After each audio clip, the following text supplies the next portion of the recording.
구독, 좋아요.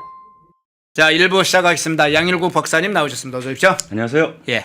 주제를 좀 다른 주제를 한번 좀 다뤄보겠습니다. 울산 화력발전소 관련된 소식이 알려져서 그 부분을 좀 한번 먼저 다루고 중요한 여러 가지 외교적인 문제를 포함해서 좀 다뤄보겠습니다. 울산 화력발전소 보일러 타워 붕괴가 6일에 일어났으니까 지금 한 열흘이 조금 더 지났네요. 그런데 약 열흘 동안 이재명이 붕괴 현장을 결국은 방문하지 않았어요. 지난주 금요일에 저희 방송에서 이야기를 했죠. 지난주 주말에 붕괴 현장을 찾을까 말까.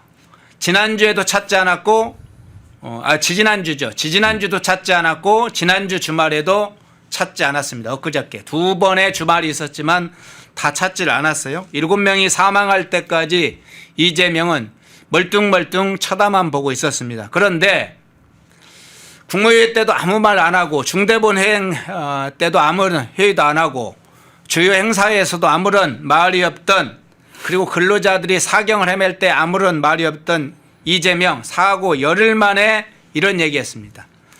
국민 안전의 최종 책임자로서 송구하다, 이런 말씀을 드린다 하는 걸 어제 이야기를 했어요. 이 상황 이렇게 대처는 이제 어떻게 평가를 하세요? 뭐 그간 이재명 대통령 본인이나 또 여권 관계자들이 산업재해가 발생하면 그 오너에게 천문학적인 추징금 또 뭐 법적 구속을 시키겠다는 등 살벌한 그 경고를 많이 했거든요. 그랬죠. 그러니까 아마도 뭐 울산 그 화력 발전소는 국가 기관 시설이고 뭐 굳이 따지자면 그 오너가 정부 또는 대통령일 텐데 좀 멋쩍은 상황이 된 거죠.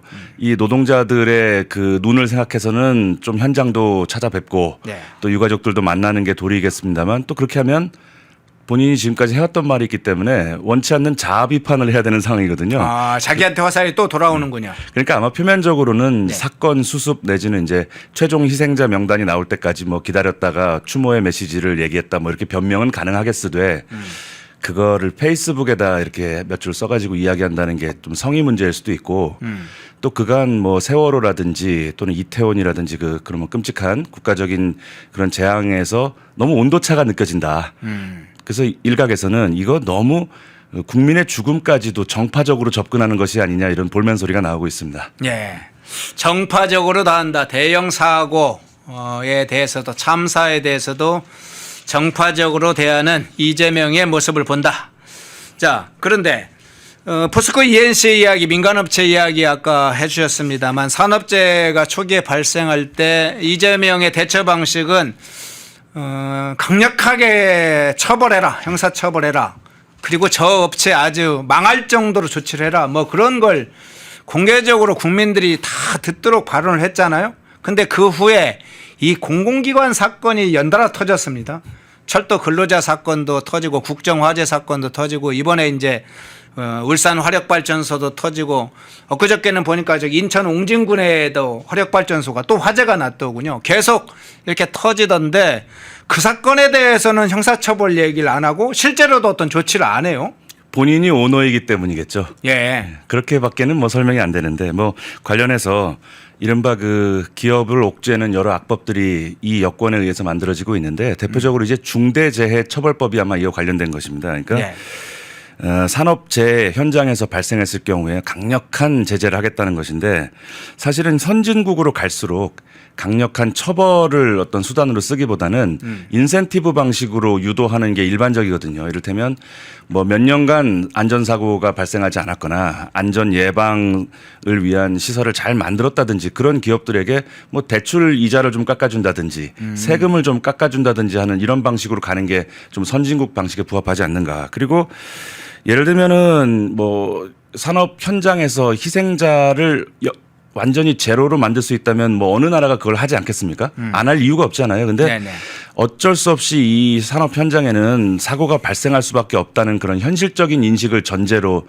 이 문제를 풀어가야지 매우 고고하고 이상적인 어떤 산업 현장이 있을 거라는 전제하에 이렇게 무서운 처벌 이렇게 하면 결과적으로 이 중대재해처벌법이 노동자들의 인권과 안전을 보장하는 그런 착한 의도로 만들어진 법이겠지만 현실적으로는 그 오너들이 투자를 하지 않거나 기업을 해외로 이전하는 유인이 되기 쉽다는 것이죠.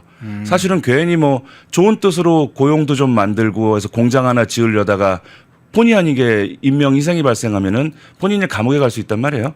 자, 그러면은 우리가 역시 기업의 입장에서 본다면은 이런 환경에서 기업을 하겠는가. 그리고 뭐 한 말씀만 더 시간을 주신다면은 예, 네. 희생자들을 추모하고 또 정부가 나서서 위로하는 것은 아름다운 일이죠. 그런데 그것에도 엄밀히 선후와 경중이 있어야 되지 않는가.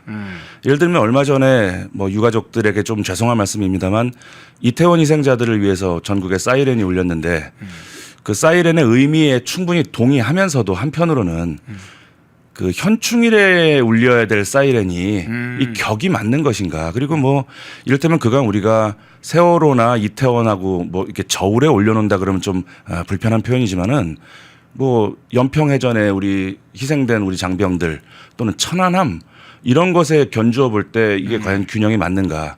그리고 얼마 전에 11월 11일 오전 11시에 부산에서는 유엔군 참전 희생한 분들을 넋을 기리려고 사이렌이 울립니다. 그래서 턴 투어드 부산 쪽을 좀 돌아봐라 이런 행사가 매년 있는데 부산에서만 사이렌을 울릴 게 아니라 오히려 그런 사이렌이라면 전국으로 확대를 해야 되지 않는가.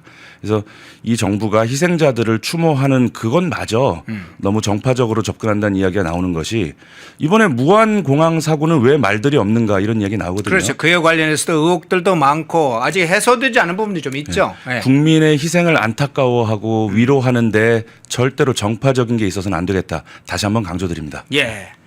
자, 화재 사건이 대형 참사가 특정 정치 세력의 전유물이 돼서는 안 되겠죠. 정치적 수단이 아니고 그건 대형 사고는 대형 사고로서의 원인과 해법을 찾지 않으면 계속 반복될 텐데 지금 화재 사건도 원인을 찾고 그것을 해결하기 위한 어떤 선제적 예방 조치나 인센티브를 가하지 않고 이렇게 뭐 사후에 특정 정치 민간단체를 중심으로 해서 목조이는 자 그로 인해서 후과가 적지 않을 겁니다. 지금 민간 건설업체들이 지난번에 약 한 달 전쯤에 256곳이 손을 놓았다고 그래요. 건설 현장이.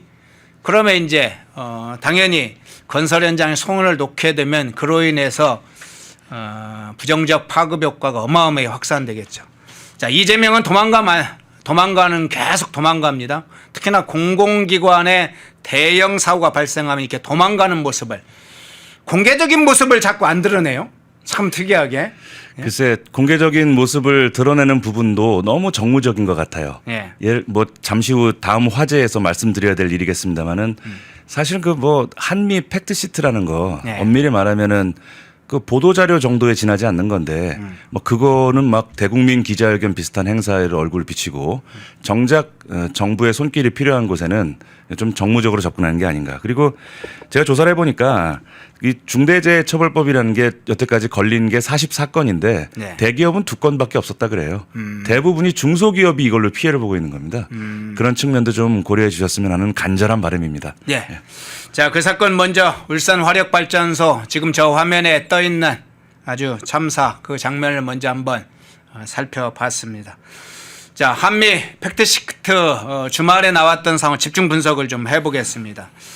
이재명 정권이 또 말하지 않는 부분이 있죠. 진실 가장 중요한 부분은 살짝 뒤로 빼거나 숨기면서 정권의 유리한 부분을 중심으로 이야기를 합니다. 곡학 아세가 곳곳에 드러나는 장면이기도 한데 그것뿐만 아니라 팩트시트에서 일단 확인된 내용에서도 사실은 어떤 각도에서 어떤 입장에서 보냐에 따라 전혀 다른 상황이 될 텐데요.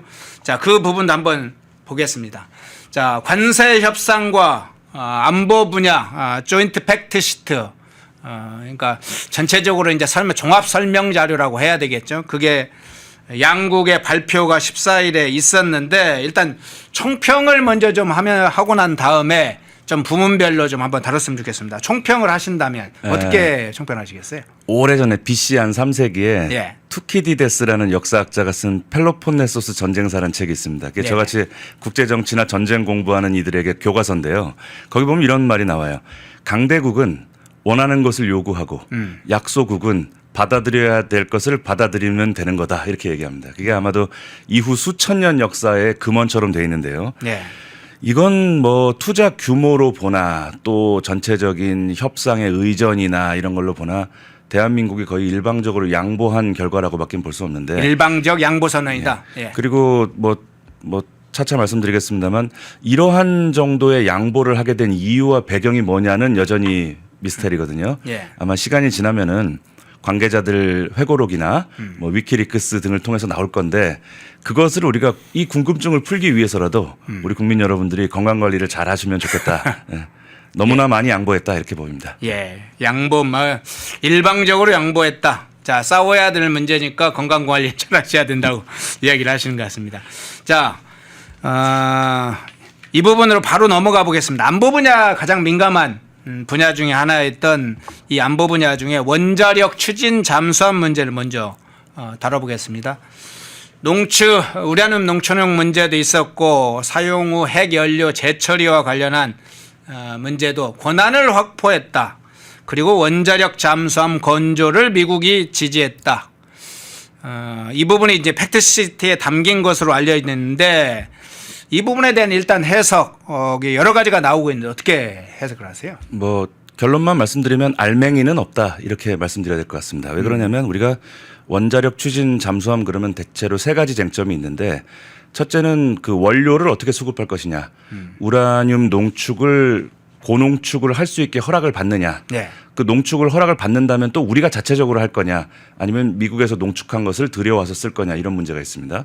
당연히 우리 입장에서는 농축 우라늄을 고농축할 수 있는 권한, 또 나아가서 쓰고 난 다음에 재처리할 수 있는 권한까지 받으면 제일 좋은데 현재 한미 관계의 기류를 볼 때 그런 파격적인 선물이 우리에게 올 것인가 조금 그는 의심이 가고요. 네.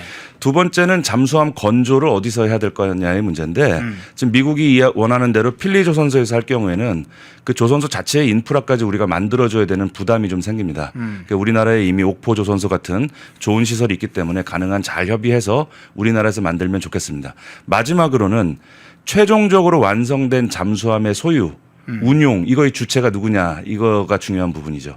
예를 들어서 잠수함은 뭐 한국 군대, 미국 군대 절반씩 운영하자고 할 수도 있고 여러 가지 경우의 수가 있어요. 그리고 해외에서 필리 조선소에서 건조를 했을 경우에 그걸 이제 어떻게든 우리나라에 들여와야 되는데 그걸 구매하는 형식으로 가져오는 건지 한미 동맹의 어떠한 우호적인 차원으로 주는 건지 그런 부분도 나중에 큰 쟁점이 될 건데 이번 팩트 시트에는 제가 말씀드린 세 가지 주요 정점에 대해서 구체적인 일정이나 구체적인 방향이 명시된 바가 없고 그저 뭐 상호 최선을 다해 협력한다 뭐 이 정도 선에서 물론 첫 발자국을 뗐다는 의미는 있을 겁니다. 하지만 손에 잡히는 알맹이는 없다. 이렇게 보는 게 객관적이지 않을까 싶습니다. 예. 지금 그 말씀하신 그러면 이제 연료 부분에 해당되는 것에 관련된 부분을 지금 여쭤볼게요.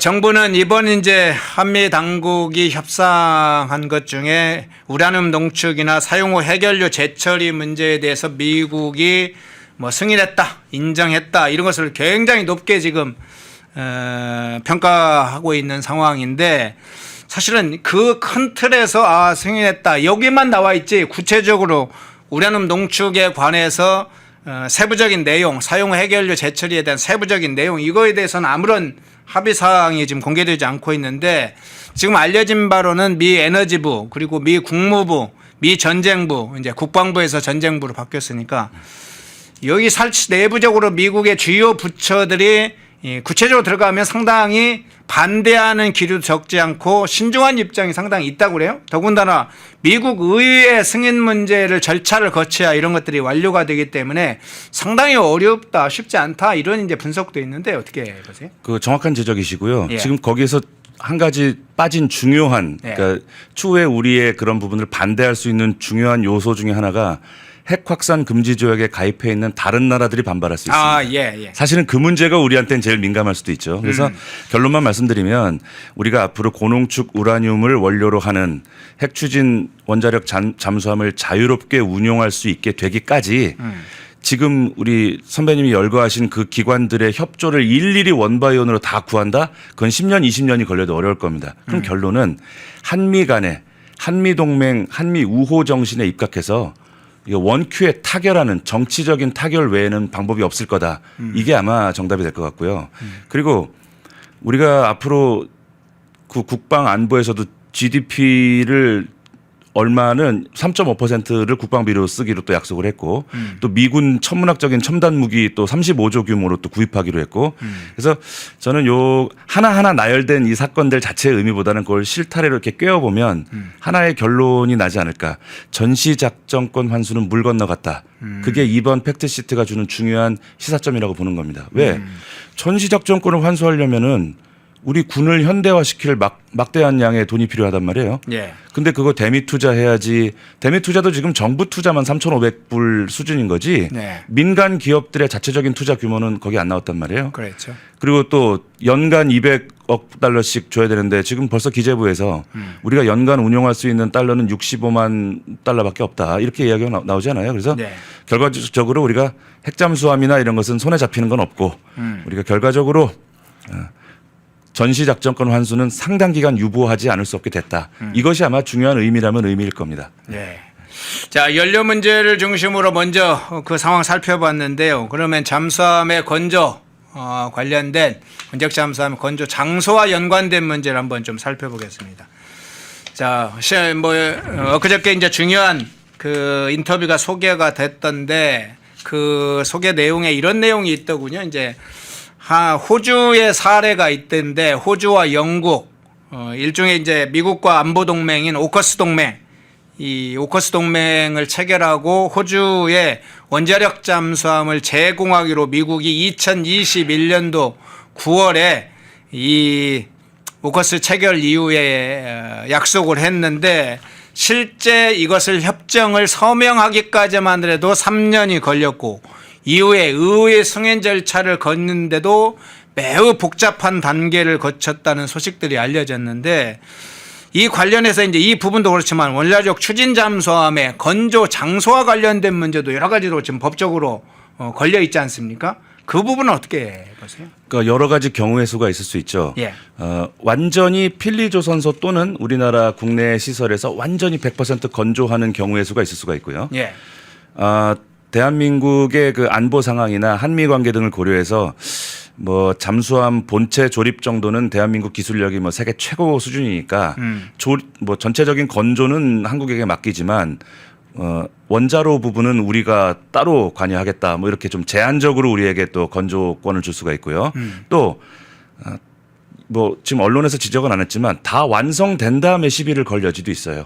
우리가 좋은 우호적으로 우리가 잠수함을 건조했는데 이거 막상 완성해 놓고 나니까 이 성능이라든가 이런 것에 좀 문제가 있다 이럴 수 있고 그래서 지금 미국하고 호주 정도로 거의 동맹 튼튼한 나라도 이렇게 구체적인 액션까지 이렇게 시간이 걸린다는 것은 앞으로 대한민국은 또 향후에 또 어떤 정부가 들어설지 모르고 또 잠수함 건조와 관련된 중간중간 아주 그 중요한 시기에 대한민국의 어떤 성향의 정부가 들어서느냐에 따라서도 변수가 상당히 많다고 봐야죠. 그리고 지금 핵 추진 잠수함을 운용할 수 있게 한다는 건 대단한 선물이거든요. 안보의 입장에서.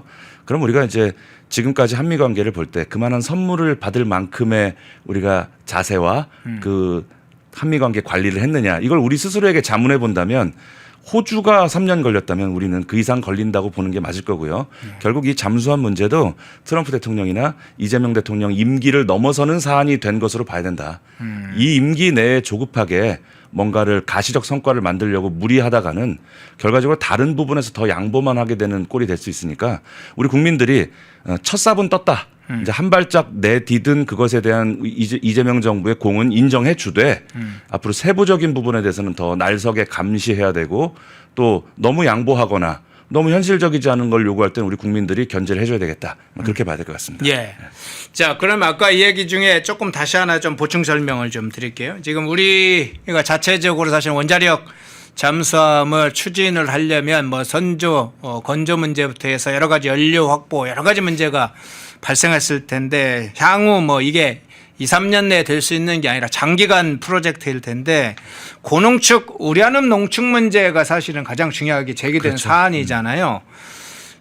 사실은 이런 과정을 거쳤던 나라 중에 하나가 일본이 그런 과정을 비슷한 과정을 겪었던 걸로 아는데 이 핵 재처리권 이걸 일본도 얻기까지 굉장히 지난한 과정을 거쳤다고 하는데 그 부분은 어떤 상황입니까? 그 우리가 꼭 저 모범 사례 또는 반면 교사를 삼아야 될 사례가 일본 사례입니다. 네. 근데 어제 정말 참 미국이란 나라가 대외적으로 누구를 압박하거나 또 회유하는 방법이 참 주도 면밀하다. 왜 그런 생각이 드는가 하면 어제 그 펜앤마이크 관련해서 통화하는 그 시점에 선배님하고 통화를 하는 그 시점에 미국의 고위 장성이 한국의 원자력 잠수함이 운용된다면 그것은 중국을 견제하기 위한 목적이다 이렇게 단언을 했거든요. 네. 자, 그럼 이제 여기서 뭐가 걸리냐면 우리가 원자력을 뭐 고농축 우라늄이나 이런 것들을 평화적 수단으로 쓴다는 전제하에 그 기술을 해외에 이전하고 그런 것들을 미국 의회가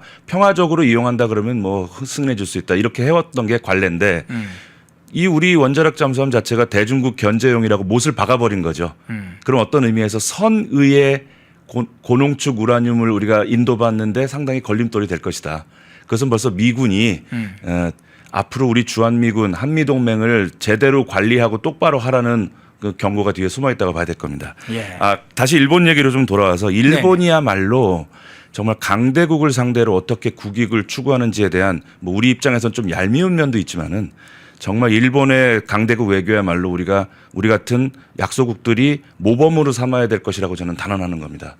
1967년에 일본은 내심 원자력을 갖고 싶었지만 철저히 이빨을 숨겼습니다. 왜냐하면 45년도에 전범국이었기 때문에 그렇습니다. 그러니까 우리는 핵을 보유하지도 만들지도 반입하지도 않을 것이다. 뭐 어떤 대통령의 이야기 비슷한 선언을 67년에 했던 겁니다. 미리.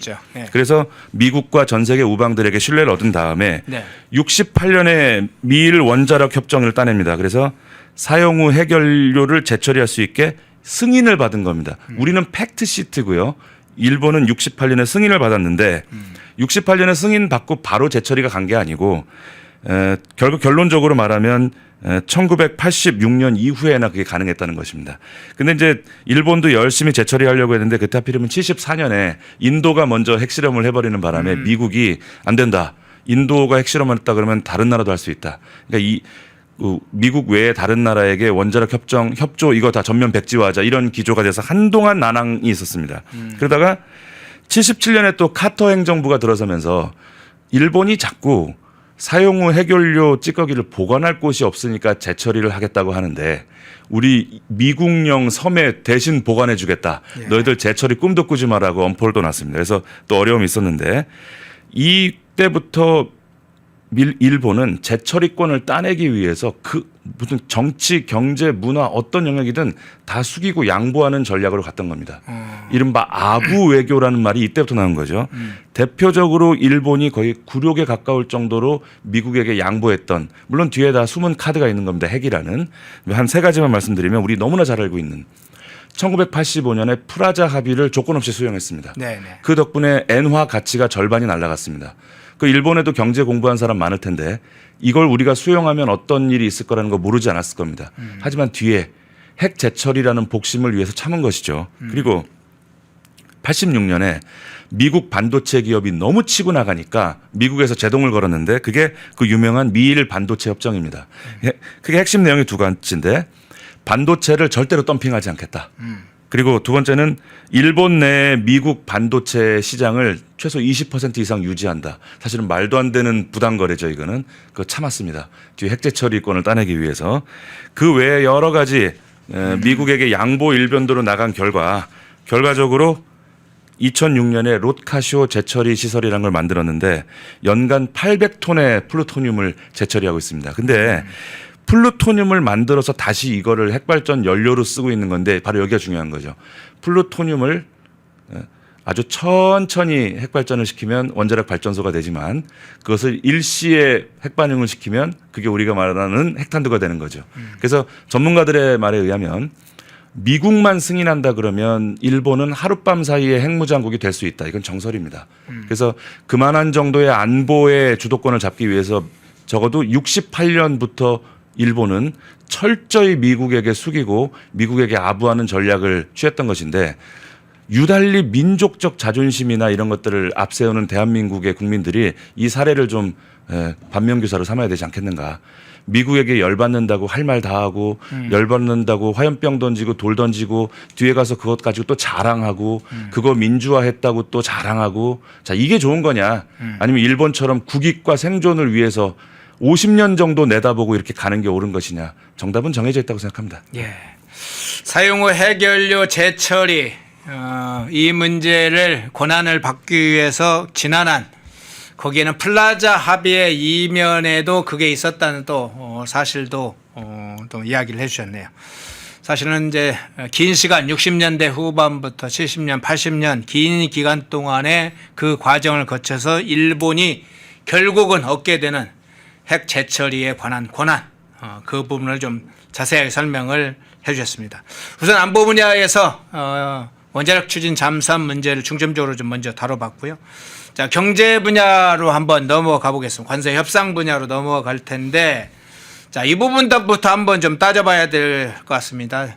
이 이재명 정권은 대미 투자, 현금 투자가 200억 달러로 줄었다 이런 점을 강조하는 것 같아요.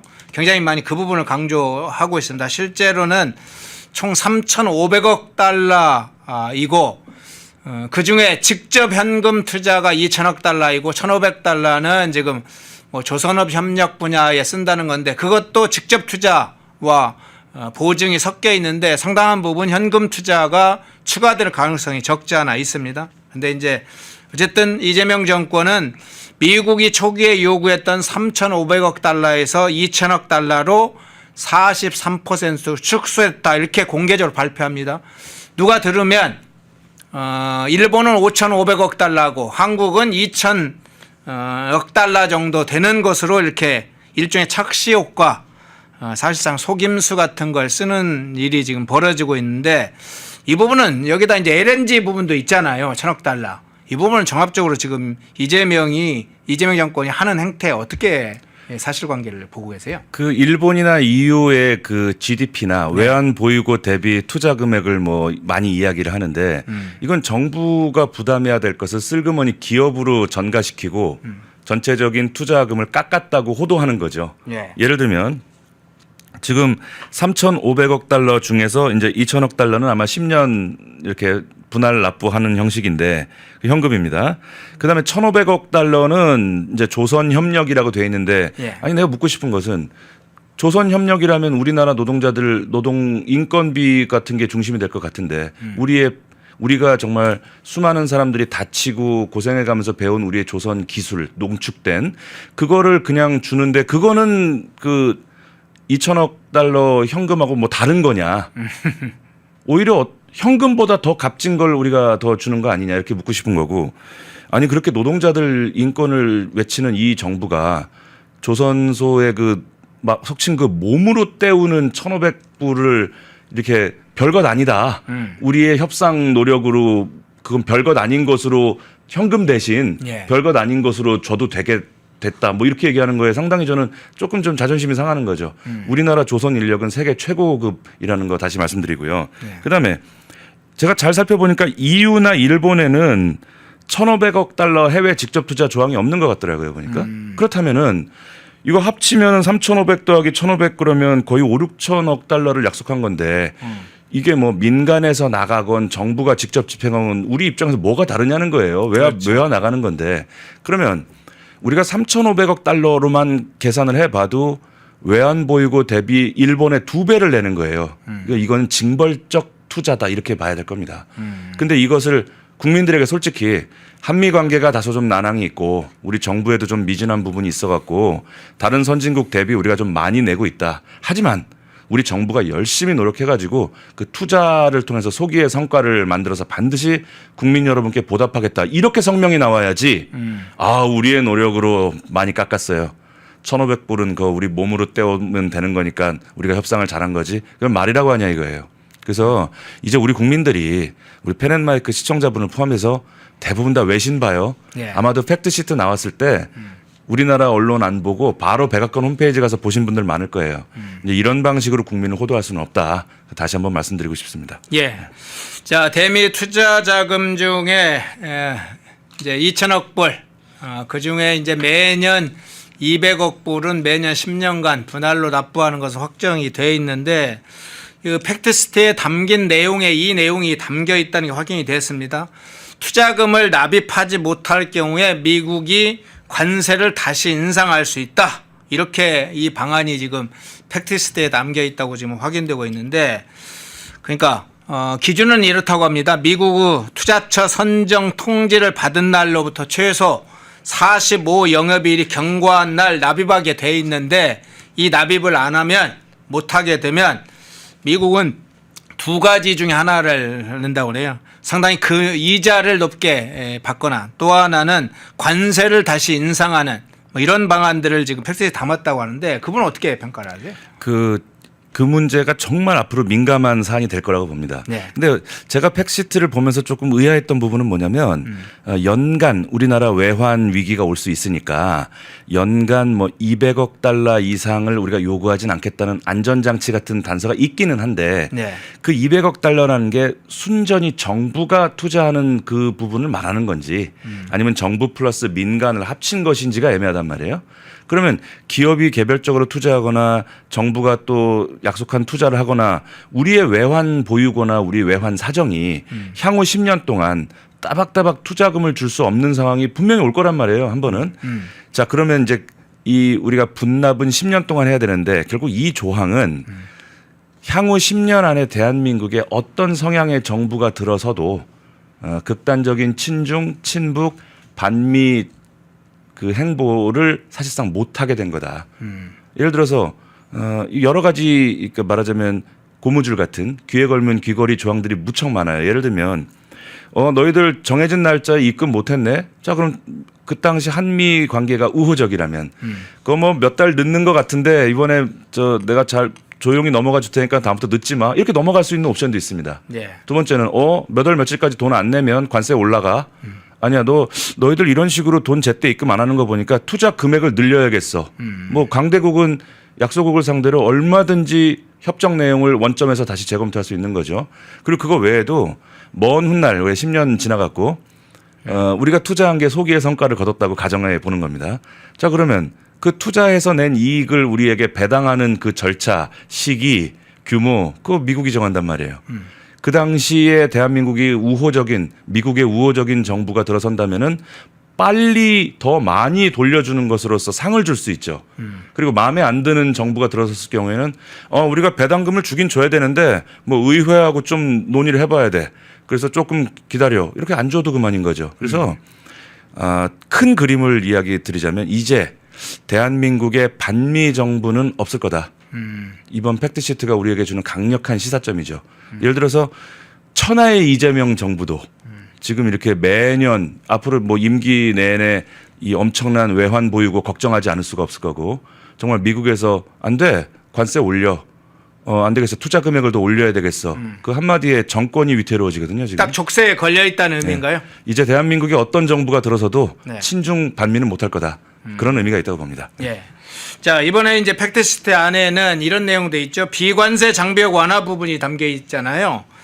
이 부분이 비관세 그간에 이제 관세의 대상이 안 됐던 비관세 영역의 장벽이 완화된다, 풀린다. 자, 그래서 여러 예가 나와요. 농업 분야, 식품 분야, 디지털 서비스나 온라인 플랫폼 분야 여러 예가 나오는데 이 부분은 어떤 함의가 있다고 보십니까? 저는 이 부분을 보면서 네. 허탈한 웃음이 좀 나온 게 우리가 대미 투자금, 국방 안보 천문학적인 금액을 약속했는데 네. 이것까지 털리는구나 이런 느낌이 드는 거예요. 사실은 네. 그만큼 우리가 양보했으면 사실은 뭐 미국산 원예 작물이라든가 온라인 플랫폼 규제 정도는 앞으로 그냥 상호 우호적으로 협력한다 정도로 얼버무렸으면 좋았을 뻔했는데 결론은 이겁니다. 앞으로 미국 농산품을 대한민국에 수출하는 과정에서 US 데스크라는 저승사자 같은 기구를 하나 두겠다. 왜? 미국에서 수출 좀 하려고 하면 뭐 검역 당국이 나서 갖고 안 돼 검사 좀 해봐야 돼요. 뭐 유전자 조작 식품의 위험성이 아직 드러나지 않았으니까 좀 시간을 좀 주세요. 자꾸 이런 식으로 우리가 좀 어떤 검역 주권을 명분으로 막아왔던 부분들. 네. 왜냐하면 US 데스크가 정상 작동하면은 그렇게 막기가 어려울 겁니다. 왜냐하면 이제 너희들 분명히 그때 한미 우호적으로 저 관세 15% 줄여주는 조건으로 US 데스크 만들었는데 우리 말을 안 들어? 좋아, 그럼 관세 부분 다시 협의해. 이제 모든 게 다 거미줄처럼 연결된다는 거예요. 너희들 GDP 대비 국방비 그거 다시 한번 얘기하자. 모든 게 다 엮여 있단 말이에요. 그러니까 우리의 검역 주권이 사실상 상당히 무력화된 측면이 있고요. 그리고 지금 저 구글, 넷플릭스 이런 그 다국적 기업들이 들어와서 우리나라 망을 쓰잖아요. 네. 우리나라 인터넷망으로 엄청난 돈을 벌고 있는데 이게 세금 안 내려고 하거든요. 그런 부분에 대해서도 온라인 플랫폼 규제를 하지 않기로 큰 틀에서 우리가 합의해줬기 때문에 얼마 전에 국정감사 때 그 넷플릭스였나 구글 관계자가 와서 식은땀 흘리는 장면이 보도가 됐는데 네. 아마 내년 국정감사 때는 그분들이 좀 당당할 거예요. 뭐 한미 간에 뭐 큰 협의가 있었던 것으로 알고 있습니다. 이러면 그만이거든요. 그래서 야, 여기까지 양보하고 털리고 오는구나. 이래놓고 잘된 협상이라고 이야기하는 그 공무원들의 아마 마음속에 양심이 좀 찌릴 겁니다. 예. 이건 막았어야 했다 이렇게 봅니다. 아, 그렇군요. 자, 이재명이 직접 잘된 협상이다, 방어에 성공한 협상이다, 막 이런 식으로 지금 일종의 여론전을 펴고 있는데 대미 투자 수익에 관한 부분도 지금 그런 상황에 처했습니다. 미국이 요구한 대로 결과가 됐죠. 결국은 이제 원리금 상황 전까지는 한미가 5대 5로 나누고 이후부터는 1대 9, 한국이 10%, 미국이 90% 이렇게 수익을 가져간다 이렇게 합의가 됐습니다. 그러니까 일본하고 약속했던 그 규정하고 동일하게 지금 됐는데 애초에 그간의 정부는 아니다. 이 대미 투자 수익은 우리가 많이 가져가도록 그렇게 할 것이다. 뭐 어떤 사람은 9대 1로 한국이 90%를 가져오도록 하겠다 이렇게 대통령 관계자가 이야기한 경우도 있었는데 결국은 그냥 미국의 요구대로 그대로 이 대미 투자 수익 배분을 그렇게 하는 걸로 합의가 됐어요. 결국은 이제 이것 자체만도 실패한 협상인데 뭐 실패를 하지 않고 성공한 협상, 방어적으로 잘했다 이렇게 성공을 하는 건데 이것뿐만 아니라 향후에 이제 투자 분야도 좀 문제입니다. 투자 분야도 우리가 손해보는 일은 절대 없을 거다. 상업적 합리성 뭐 주장하면서 주로 우리가 이득을 많이 얻을 수 있는 곳에 그렇게 투자를 하도록 하겠다 이렇게 주장하는데 이 두 부분 어떻게 봅니까? 글쎄 제가 그냥 국제관계를 공부한 학도로서 예. 이재명 정부 들어서 한미 관계의 그 분위기로 볼 때 9대 1이요? 이건 애초부터 이것은 물론 이제 우리가 꿈을 크게 갖는 것은 좋은 일입니다. 그러나 애초부터 그 9대 1이라는 것이 실현이 가능할 정도였다면 이렇게 천문학적인 대미 투자금을 두들겨 맞지는 않았을 겁니다. 두 번째로 이제 미국의 입장에서 전 세계로부터 이제 투자금을 걷어들였습니다. 그러면 이제 미국은 또 어떠한 꽃놀이패를 주게 되냐면 뭐 이런 말 좀 외교 용어는 아닙니다만 예를 들면은 내가 예뻐하는 나라에서 투자한 그 투자금 순서대로 안정적인 데 투자를 할 수 있죠. 네. 수익이 날 것이 거의 분명한 곳에 내가 예뻐하는 우방국의 투자금을 먼저 쓰고 좀 리스키한 거, 좀 도전적이고 리스크가 있는 사업 분야는 좀 미운 나라에서 투자한 돈을 쓰지 않겠는가. 그러니까 지금 뭐 솔솔 얘기 나오는 게 뭐 알래스카 뭐 쪽에 투자를 한다 뭐 이런 예, 얘기 예. 들리는데 그렇죠. 상당히 리스크가 있는 사업이라는 뭐 분석도 나오고요. 네. 그래서 우리가 천문학적인 돈을 주는 것도 큰 부담이지만 그 돈을 어디다 투자하게 될 것인가도 향후 한미 관계가 상당히 좌우하게 될 겁니다. 그래서 이 부분도 이후 등장할 한국 정부가 친중 반미 정부가 될 수 없게끔 강력한 압박의 기제가 될 겁니다. 예를 들면 뭐 한미 관계가 크게 손상될 만한 일이 생겼다. 그럼 외교적인 카드로 그래 쭉 보니까 너희들이 투자한 그 돈 말이야. 그 알래스카에 투자해야 되겠어. 또는 너희들이 투자한 그 돈 말이야. 그 아프리카 ODA에 투자를 하면 어때? 뭐 한 100년 뒤엔 수익이 날 거야. 이렇게 나오면 어쩌냐는 거예요. 그래서 또 이거 일각에서는 또 그럽니다. 우리나라 그 정부 협상단 관계자가 우리가 앞으로도 그 투자하는 데 있어서 주도적인 위치를 가질 거고 또 수익이 안 날 경우에는 우리가 뭐 항의를 하거나 뭐 투자를 철회할 수도 있다 뭐 이런 얘기를 하는데 네. 자, 제가 묻겠습니다. 그게 가능하겠냐는 겁니다.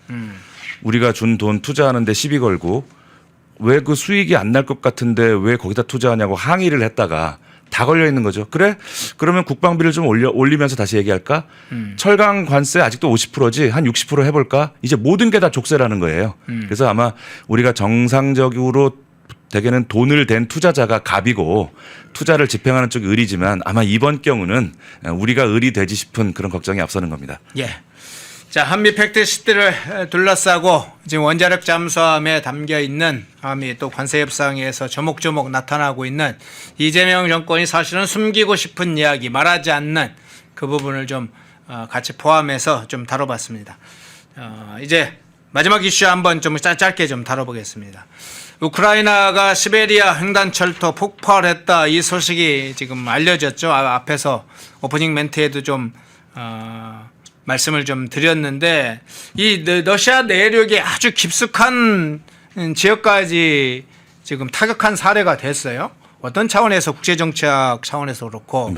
네. 짧게 정리하면은 지금 러시아 우크라이나 전쟁이 휴전 내지는 종전 국면으로 곧 들어갑니다. 예. 그러니까 지금 최후의 이 협상에서 우위를 점하기 위해서 우크라이나가 이른바 드론이라는 또는 드론과 특작부대라는 비대칭 전력을 이용해서 휴전될 때 우리가 조금이라도 영토 더 가지려고 처절하게 싸우는 거죠.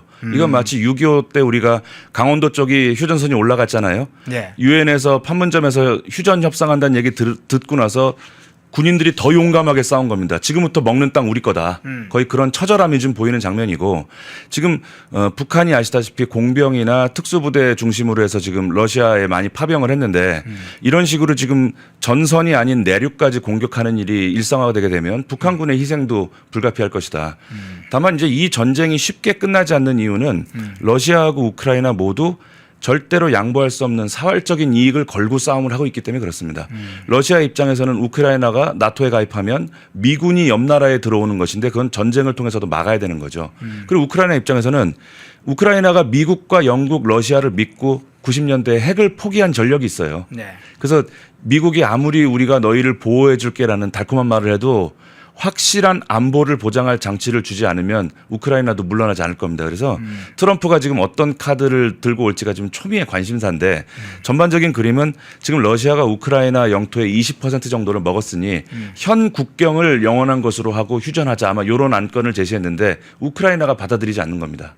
얼마 전에 젤렌스키와 트럼프 정상회담 때 토마호크 미사일을 달라 그랬어요. 네네. 근데 거절했습니다. 왜? 러시아 달래서 휴전시켜야 되는데 토마호크를 안 준다면 우리가 직접 가서 때리지. 그 특작부대와 드론을 이용해서 철도를 부셔버린 거죠. 우리가 국가의 생존을 위해서 남의 일처럼 우리가 보면 안 된다. 이 일이 곧 우리의 문제가 될 수 있고 우리가 우크라이나가 될 수 있다는 점을 잊지 말고, 그리고 꼭 제가 말씀드리고 싶은 거, 계엄이나 정치적인 그런 이유로 지금 우리나라 드론 부대를 지금 괴롭히고 있어요. 그렇죠. 특검이. 예. 지금 드론은 우크라이나가 러시아를 상대로 약소국이 강대국과 싸우는 데 있어서 게임 체인저가 되고 있다는 증거입니다. 지금. 뭐 지난 대선이 한참일 때 6월 달에도 주차되어 있는 전투기에 드론을 날려가지고 9조 원대 피해를 입혔죠. 우크라이나가. 게임 체인저. 그럼 이게 현대전의 체인저가 될 이 드론 부대를 못 살게 굴어서야 되겠는가. 그리고 이 특검이 내세우는 시나리오가 드론을 북한에 보내서 남침을 하게 만들어서 계엄의 정당성을 확보하겠다. 이게 말이 되는 소리냐는 거예요. 그런 점을 꼭 이야기하고 싶고, 북한이 지금 러시아에 파병해서 사망할 경우 북한군이 한 사람당 뭐 4,300에서 4,500만 원 받는다는 거예요. 근데 북한 정권이 90%를 가져가고 그 유가족에겐 10% 준다는 거예요. 더불어서 우리가 이 북한 체제의 이 잔혹성과 우리 같은 동포들이 이렇게 아무 명분 없는 강대국의 그 고래 싸움에 희생되고 있다는 점도 우리가 경각심을 가져야 될 것이고요. 예. 마지막으로 딱 1분만 시간을 부탁드리면, 제가 하나 질문을 좀 드릴 게 있어요. 자, 시베리아 횡단철도를 공격했다는 건 앞서도 이제 우크라이나 기준으로 한 본토 기준으로 하면 약 6,700km에 달하는 그 긴 거리에 멀리 떨어져 있는 곳을 공격했다는 건데, 이전에 이제 공격하는 건 보면 드론으로 러시아 서부 지역이나 일부 이제 항만 이런 데를 중심적으로 했잖아요. 서부나 남부 일대를 중심으로 공격을 했는데, 이 본토에 이게 중부, 남부 뭐 이런 것만 이제 가리지 않고 중심부를 때리는 걸 넘어서 동부까지도 공격할 수 있다. 주요 공공시설이나 군사시설을 언제든지 때릴 수 있다. 그러면 이게 이제 러시아에 미치는 영향은 어떨 것이라고 보세요? 아까 말씀드린 것처럼 결사항전의 의지를 우크라이나 지금 보이는 거예요. 예. 어차피 이래 죽나 저래 죽나 뭐 이런 논리가 성립되는 것이죠. 그리고 지금 이번에 우크라이나와 전쟁을 하면서 러시아가 그동안 한때 정말 소련 제국의 본토인데 좀 너무나 허술하고 그동안 제대로 작동하는 탱크도 몇 대 안 된다고 하고 지금 취약점이 많이 노출이 됐거든요. 네. 그러니까 이 틈을 이용해서 우크라이나가 결사항전 의지를 보이는 것이고 아마도 이런 식으로 계속 중심부를 때리고 전선에서 멀리 있는 곳을 괴롭히게 되면 러시아 국민들도 이제는 빨리 귀찮다. 빨리 휴전이나 종전했으면 좋겠다는 여론이 올라갈 것이고 푸틴 입장에서도 본토를 계속 유린당하는 이 전쟁을 계속하는데 큰 문제가 생긴다는 거예요. 그렇다고 지금 미국과 국제사회가 다 으르렁대고 있는데 우크라이나를 상대로 핵을 던진다는 카드는 현실적으로 크지 않다는 거예요. 그래서 제가 젤렌스키라도 계속 그러한 그 본토를 타격하는 행동을 할 수밖에 없을 거다.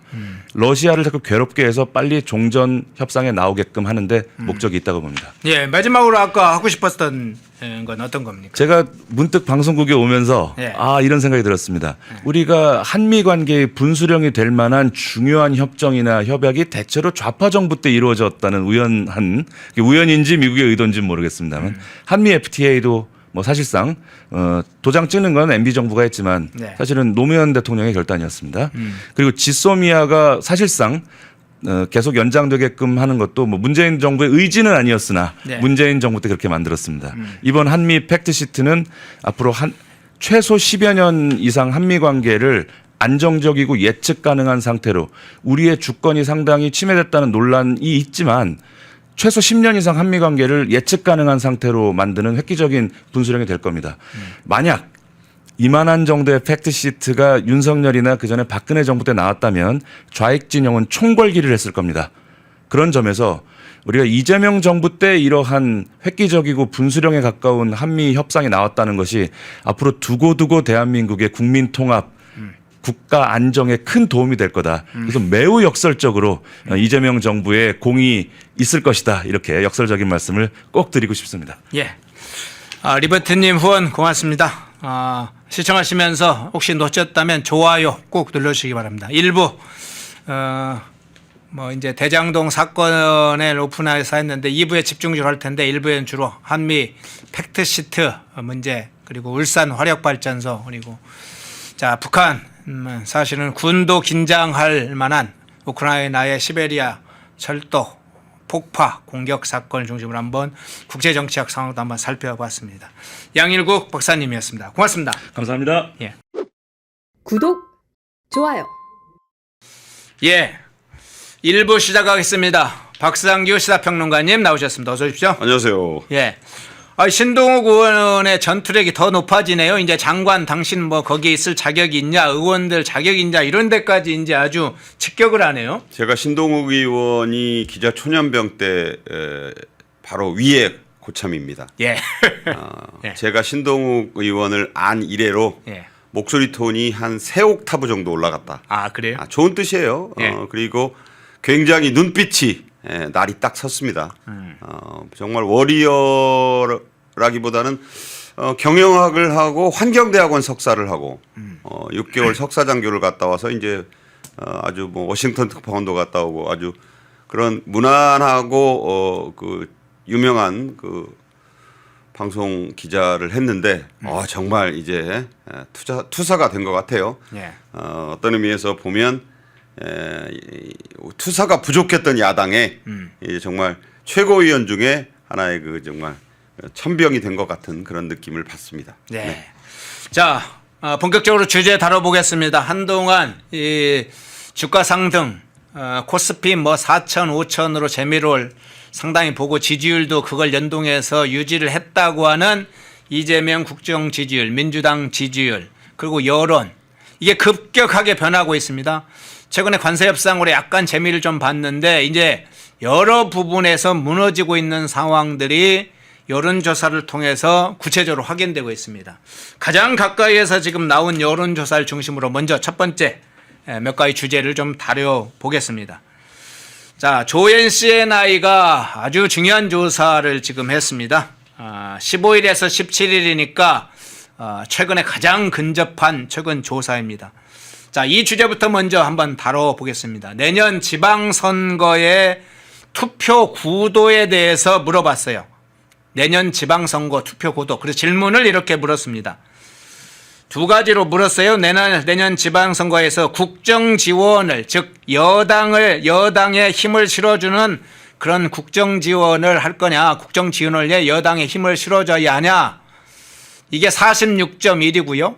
정권 견제를 위해서 야당에 힘을 실어주느냐. 이게 48.3.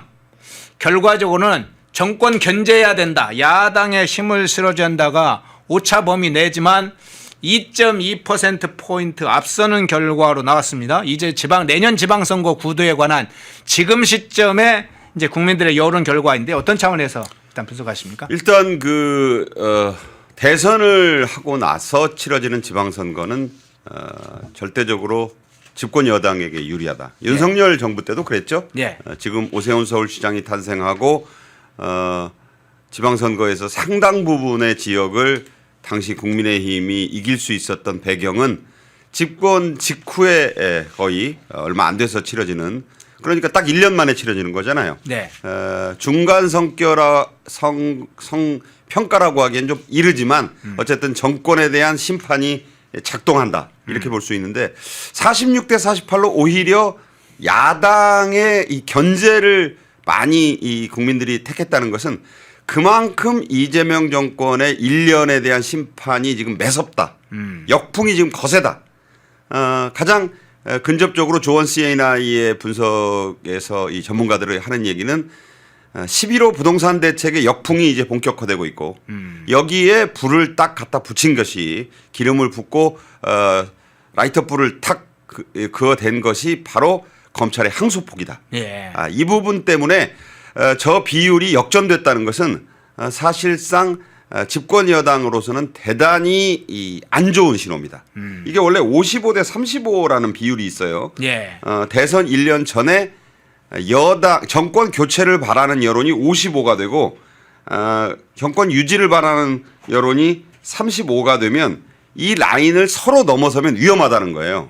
그러니까 이재명 정권으로서는 55를 넘어야 이게 그나마 좀 해볼 만한 선거인데 55에서 지금 여당에 힘을 실어줘야 한다는 비율이 거의 9% 가까이 낮잖아요. 네. 이렇다는 얘기는 일단 대단히 국민 여론은 이재명 정권에 부정적이다. 55대 35를 굳이 대입을 하자면 사실은 만약에 대선이 내년 6월에 치러진다고 한다면 가정입니다. 정권은 교체된다. 이렇게 얘기할 수 있어요. 제가 뭐 정권 견제가 사실은 그러면 정권 교체군요. 그렇죠. 예. 그러니까 이제 여당보다는 야당이 이 정권을 견제해야 된다는 여론이 55에 가까우면 이게 뒤집어진다는 얘기예요. 그렇죠. 그런데 저 비율로 보면 지금 46대 48이면 뭐 오차범위 이런 걸 얘기할 것 없이 예. 여당이 55에 한참 못 미치고 야당이 오히려 55에 가깝잖아요. 위험 신호다. 이재명 정권의 위험 신호다.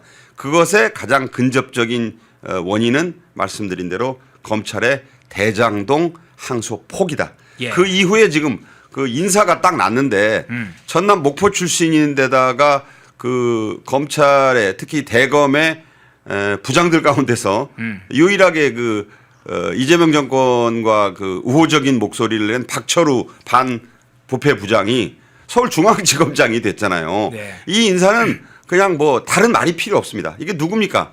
추미애 박범계 때 대변인이에요. 이것은 그냥 여발한 듯이 다 제압해버리겠다. 내가 정권을 쥐었으니까 이런 목포 출신인데다가 추미애 박범계 대변인이고 뭐 누가 봐도 대검의 입장이 아니라 정권의 입장에 쓴 사람을 서울중앙지검장을 시킨다. 이제 제압에 나서겠다. 이런 뜻으로 봐야 되기 때문에 여론은 결코 이재명 정권에 지금 유리하지 않다. 이것을 말해주고 있다. 예. 저 수치는 그걸 의미합니다. 예, 그러면 이제 지금 얘기했던 구체적인 디테일한 현안과 관련된 조사는 어떤지 한번 살펴보겠습니다. 우리 박상규 시사평론가님께서 이 대장동 항소 포기, 부동산에 큰 역풍이 불었고 거기다 기름불을 부은 게 이 대장동 항소 포기라고 했는데, 자, 검찰의 이 항소 포기 여론은 어떻게 됐을까요? 앞에 이제 조사도 그렇고 이번 조사도 그렇고 뒤에 이제 조사 결과도 조앤 CNI는 1000명 조사를 한 게 아니고 2003명 거의 2배의 이 대상자 여론조사 표본을 잡았습니다. 그러니까 굉장히 조사의 정확도가 오차 범위가 굉장히 좁습니다. 그러니까 정확도가 높은 거죠. 2003명을 조사했다. 이런 걸 참고를 해 주시고요. 자, 대장동 항소 포기와 관련된 한번 적절, 부적절 이 부분이 이제 있었는데 한국갤럽 조사도 있습니다만 자, 이 조사도 있습니다. 방금 조앤 CNI 조사. 부적절하다. 이 항소 포기한 거 부적절하다. 56점이 적절하다. 37.5. 무려 거의 20%포인트 차이가 나네요. 부적절하다. 상당한 진짜 여론, 압도적으로 국민 여론이 부정적으로 보네요. 저는 이 결과를 미리 예단해서 말씀드리지 않았는데 35대 55 비율 말씀드렸죠. 예, 예. 자, 56점이 넘어섰습니다. 네. 부적절하다. 이것은 제목이 대장동 사건 항소 포기의 적절성을 물은 건데 이재명 정권의 이번 그 결정에 대해서 국민 여론을 물은 거예요. 네.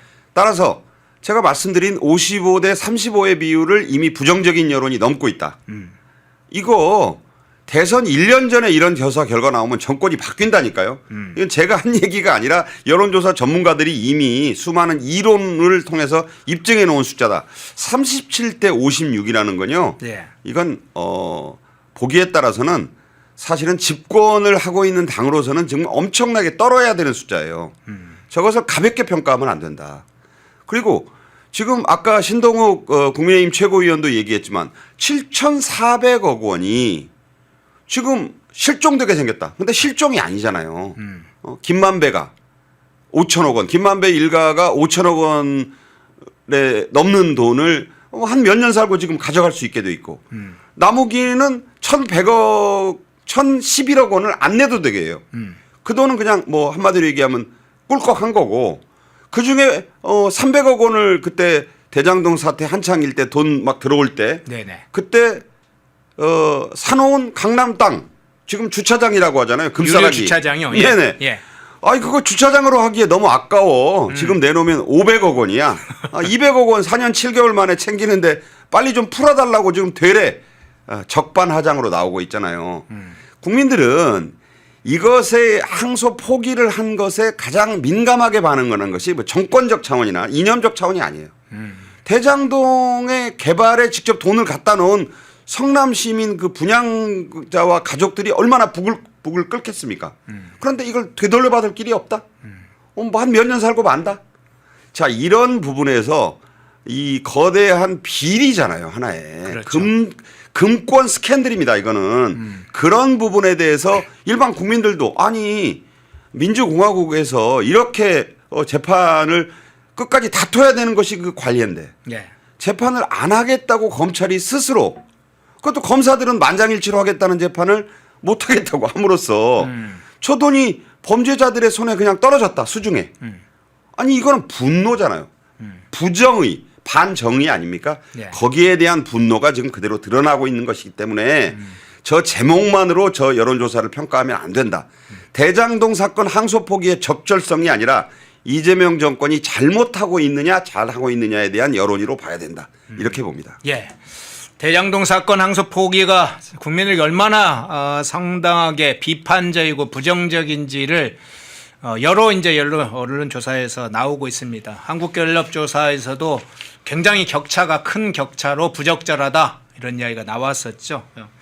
자, 대장동 검찰 항소 포기뿐만은 아니죠. 앞서 얘기했던 것처럼 이 대출과 관련된 부동산 대출 또는 부동산 규제 관련된 부분도 상당히 영향을 많이 미치고 있는데 그 결과는 어떻게 나왔는지 한번 보겠습니다. 요건 지금 삼지선다형 형식으로 물어봤네요. 자, 세 가지 질문을 했습니다. 이 토지거래 및 대출 규제와 관련된 것 중에 부동산 대출 규제에 대해서 강도를 어떻게 해야 되느냐. 그러니까 첫 번째로 지금보다 완화해야 된다. 대출을 완화해야 된다가 41.8, 현재보다 강화해야 된다가 28.5, 현재 수준을 유지해야 된다가 17.6 이렇게 해서 완화해야 된다가 세수로 나눴습니다만 41.8로 이제 좀 높게 나왔는데 전체적으로 이제 이 부동산 대출 규제는 어떻게 흐름이 간다고 보세요? 10명 중에 한 59% 그러니까 현 수준으로 유지. 현 수준이라는 건요. 규제를 풀어야 한다는 걸로 봐야 돼요. 예. 잘 가고 있던 규제를 왜 옥죄냐. 지금 그래서 사다리가 없어졌잖아요. 지금 오늘도 기사를 보니까 어디 강동에 살던 37세의 직장인이 딸 때문에 남양주로 이사를 가게 생겼다. 네. 자, 이제 경기도로 나가는 거예요. 서울 시민에서 경기도민이 되는 겁니다. 뭐 경기도민이 나쁘다는 게 아니에요. 얼마나 갑자기 집을 옮겨야 되는데 왜 그렇게 해야 되느냐? 평수 유지를 해야 된다. 아이가 초등학교 딸이 방을 갖고 싶은데 여기 계속 살면은 네 방 없으니까 엄마랑 같이 있어. 동생이랑 같이 방 써. 이렇게 못 한다는 거 아닙니까? 그러자니 남양주로 나가야 된다. 자, 이런 게 지금 속속 나오고 있는 상황에서 현 수준 유지는 옛날처럼 그냥 놔둬라는 뜻이기 때문에 부동산 대출을 규제 전으로 돌려라. 그런 것이기 때문에 합쳐봐야 돼요. 현 수준 유지와 완화해야를 합쳐봐야 된다. 59%예요. 10명 중 6명, 5명 중 3명 절대적인 숫자가 잘못됐다고 하고 있지 않습니까? 대출 규제 아니다. 풀어라 이런 얘기예요. 강화해야 한다 28.5%. 저 이재명 정권의 핵심 지지층들이라고 봐야 됩니다. 열에 3명이 안 되잖아요. 저 사람들은 뭐 어쨌든 콘크리트 지지층이기 때문에 그냥 이념적으로 지지를 하는 겁니다. 라고 본다면 10명 중 6명 국민의 절대 다수는 이 대출 규제는 잘못됐다라고 지금 하고 있는 거예요. 지금 역풍이 거세다. 이거는 경제적인 문제는요. 대장동 사건에 대한 검찰의 항소 포기와는 격이 달라요. 우리 속담에 이런 말이 있습니다. 아버지를 죽인 원수는 세월이 지나면 잊어버릴 수가 있어도 내 지갑을 찢은 원수는 결코 잊을 수 없다. 이거 사실이에요. 왜냐하면 그리고 지갑의 문제 중에서도 소득 부분에 대해서도 집 문제는 더 예민합니다. 아니 열심히 일해서 내가 대출 영양껏 받아서 부부 같으면 맞벌이로 받아서 더 좋고 더 우리 아이 학교 보내기 좋고 넓고 큰 새 집에 살겠다는 게 네. 인간의 기본적 욕망 아니에요? 그렇죠. 아니 그걸 왜 정부가 규제합니까? 이거는 자본주의가 아니에요. 자본주의를 부정한다면 할 말이 없어요.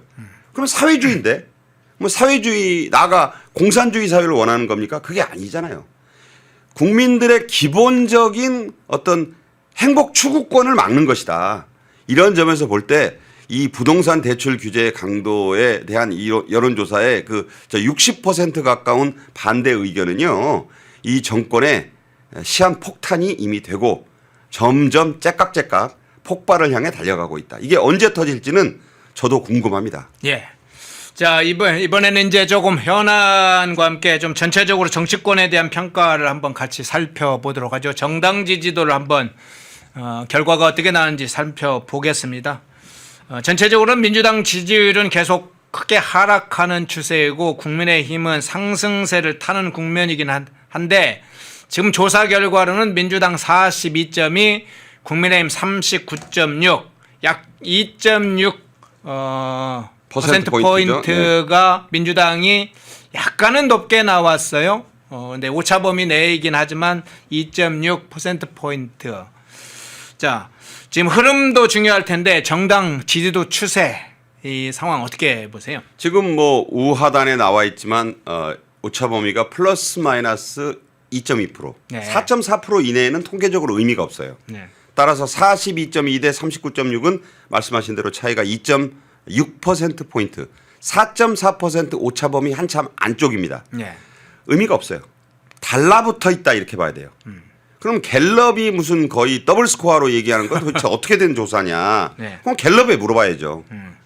조사가 뭐 잘못됐다라고까지는 못해도 도대체 말이 안 되잖아요. 한 여론조사 기관들 사이에 정당 지지도가 이 더블 스코어가 나오는 데가 있는가 하면 저렇게 딱 달라붙었다고 나오는 데가 있으니까 그것은 보시는 분들이 냉철히 판단을 해야 된다고 보는 것이고 국민의힘의 추격세가 놀라울 정도가 아니라 사실 조금 이따 이제 내용을 뜯어보면 저희가 더 자세히 말씀을 드리겠지만 지금 역전 추세에 가 있다.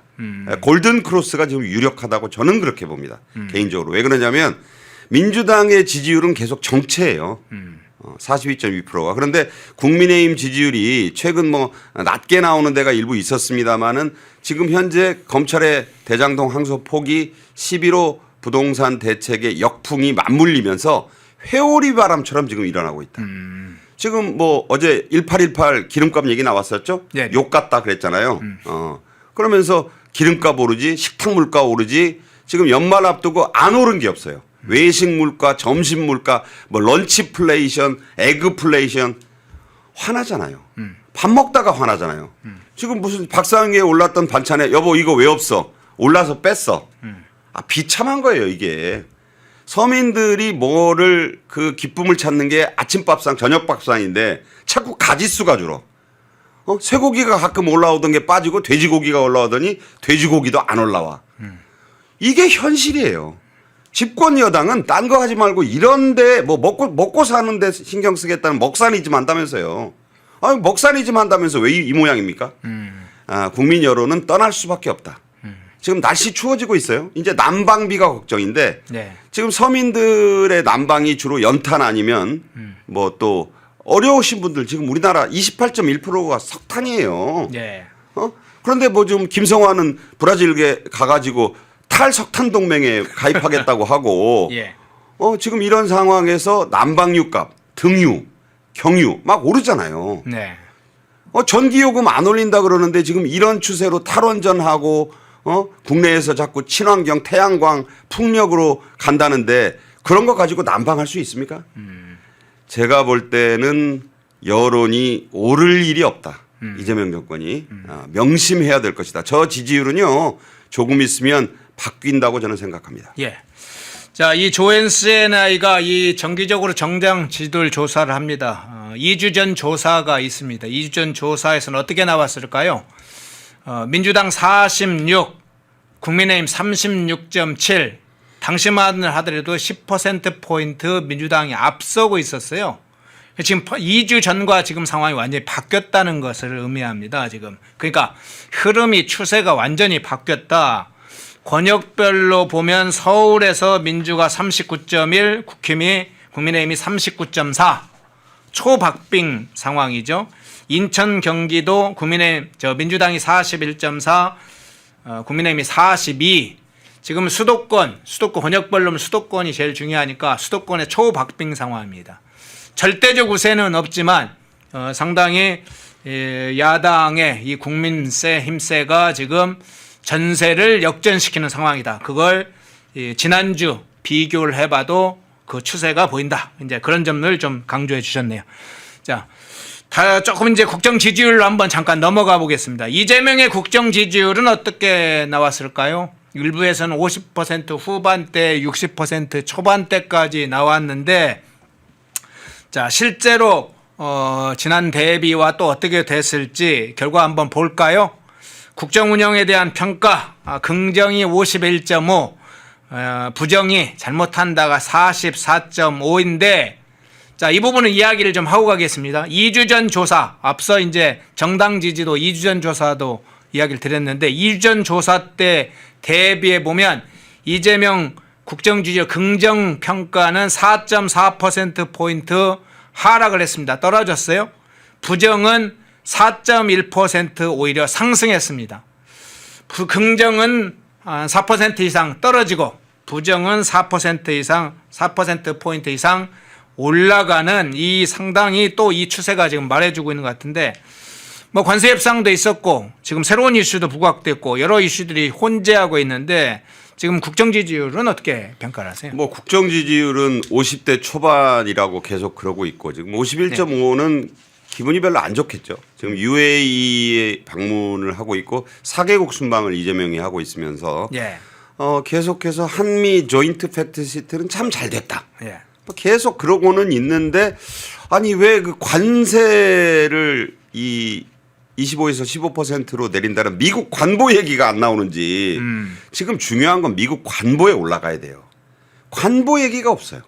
지금 뭐 말뿐이에요. 7월 달에도 그랬고 8월 달에도 그랬고 이번 경주 때도 그랬고 잘 됐다고 하는데 잘 된 것이 문서로 제가 말씀드리잖아요. 팩트시트에 나온 내용들이 미국 측은 숫자가 다 있어요. 딱딱딱 뭐 퍼센트 날짜 뭐 그런데 한국 측에는 숫자가 안 보이고 순형용사 부사야. 제가 그런 점을 또 지적을 하면서 지금 이 여론조사에서 눈여겨 보셔야 될 것은요. 서울, 인천의 조사도 조사지만 연령대별에 좀 주목을 하실 필요가 있어요. 네, 네. 자 보세요. 20대라고 하는 것은 만 18세부터 29세까지를 말하는 건데 52.7이고 민주당이 40.9입니다. 이거 원사이드한 거예요. 그러네요. 그리고 30대 41대 56. 이 차이가 더 벌어집니다. 자, 저 2030이 왜 저럴까? 일자리가 없어요. 정규직 일자리가 지금 속속 지금 뭐 줄어들고 있다. 자, 그다음에 월세난. 지금 저 2030들은요. 전세 살 능력 없어요. 전세를 빠듯이 살려고 그러는데 대출을 조이니까 다 월세 살아야 돼. 근데 월세를 저분들이 그 지금 제가 볼 때 서울에서 월세 살려면 보증금 한 3억에 한일 200만 원 줘야 됩니다. 보증금을 1억으로 한다 그래도 300만 원대예요. 서울에 좀 지하철 타고 다닐 만한 데 살려면 네네. 그 능력 감당할 20, 30대가 거의 없다. 저는 그렇게 단언합니다. 라고 보면 저 지지율은 저 빨간 지지율은 더 커질 수밖에 없어요. 빨간 지지율이 막대가 길어진다는 의미가 아니라 파란색 띠가 줄어들 수밖에 없는 것이다. 자, 그러면 40대가 지금 엇비슷하게 나오고 50대가 그 60대를 하는데 저는 콘크리트예요. 근데 저 콘크리트도 이제 전세난이 본격화돼서 내년 2월에 아이들 때문에 집을 옮길 때 이제 화가 나기 시작합니다. 지금은 아직 그 체감이 좀 덜해요. 체감이 안 되죠. 네. 이제 집주인이 이거 안 돼요. 아주 뭐 1억 더 주셔야 돼. 2억 더 주셔야 돼. 짐 쌀 때 이제 마음이 달라질 거예요. 저는 이게 부동산 문제가 40, 50대 지지율에 저 60대 지지율에도 작용을 하면 저게 50대로 내려갈 수 있다고 봐요. 네네. 지지층이 지지층이 바뀌진 않지만. 자, 60대는 왜 저러느냐? 저 60대는 둘로 나눠서 봐야 돼요. 60에서부터 65세까지 전반, 로우 60과 66에서 69까지의 하이 60대. 자, 왜 그러느냐? 7, 8년 전에 50대 중반이 지금의 60대가 됩니다. 그때도 50대가 그 친민주 성향이었어요. 이 사람들이 5년 나이 먹어서 60대 초반이 됐기 때문에 저 지지율이 좀 센 것이다. 이렇게 보셔야 되고, 그래서 51대 44는 저건 좀 나눠서 봐야 되고, 70대는 48대 43으로 70대가 지금 민주당을 지지한다고 지금 나와 있는데 저는 저 부분이 가장 의문이 돼요. 네네. 저건 저렇게 나올 수 있을까? 물론 뭐 저렇게 발표됐으니까 하는 것인데 저 수치는 이재명 정권이 볼 수 있는 가장 우호적인 수치가 되지 않겠느냐. 저 수치는 이제 그 아까 말씀드린 검찰의 대장동 항소 포기 사태, 부동산 정책의 역풍, 물가의 앙등, 증시 꼭 얘기해야 되겠습니다. 네. 증시가 지금 잠깐 반등을 했는데 증시 전문가들은요. 왜 자꾸 코스피 4천 5천 얘기하느냐. 그거 얘기하지 마라.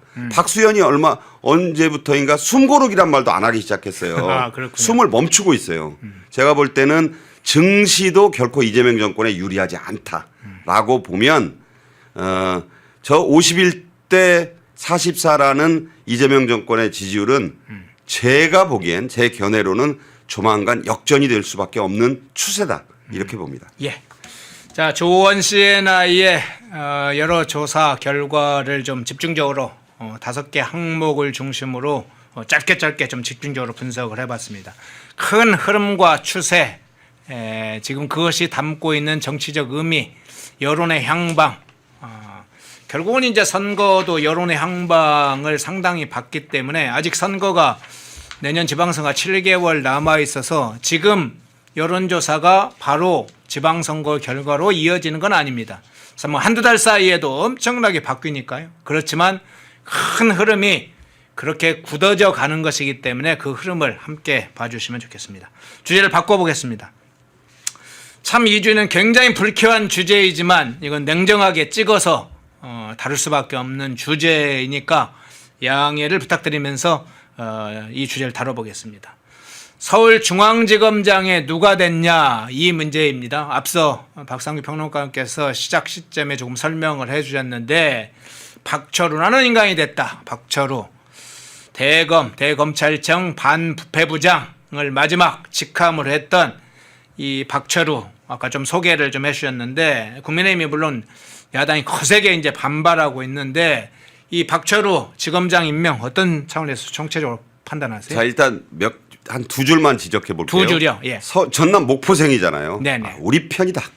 이재명 정권이 말하는 소위 뭐 민주화의 성지라고 하는 것이 광주광역시인데 네. 목포는 또 의미가 달라요. 목포가 바로 어디입니까? 목포의 눈물이고 옛날 해태 타이거즈 지금의 기아 타이거즈가 운동 가요 그러니까 로고송이 목포의 눈물이에요.